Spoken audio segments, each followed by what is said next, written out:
There's a lot of really amazing things going on. We're going to cover some of that. I want to address a couple of things first, though.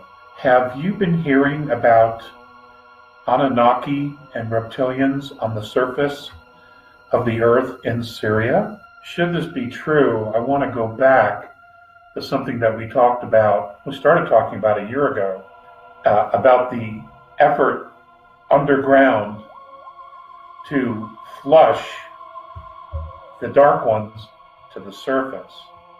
I think it's worth paying attention to because the descriptions of some of these beings are dead on the money. And I wouldn't at all be surprised if we're beginning to see this transition here, the headway that we talked about, of bringing them to the surface so they can be pulled out of here. But there are a lot of things happening. And I told you a couple years back that when the field went down around the planet and the intervention began, that the dark side freaked.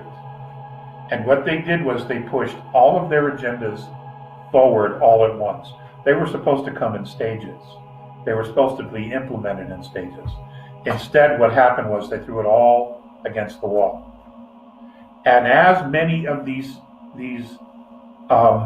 extraterrestrial groups at the hierarchy of this cabal, as they were removed or taken out, what you're left with is the upper tier, which is primarily human. There's some Nephilim in there. There may even be some Anunnaki. But the middle management that was supporting the elites at the top, they're defecting like there's no tomorrow. And the reason they're defecting is because of Agenda 21, Agenda 2030, and Agenda 2050. Take your pick. They're all essentially the same thing. It's about eliminating the population, most of the world's population.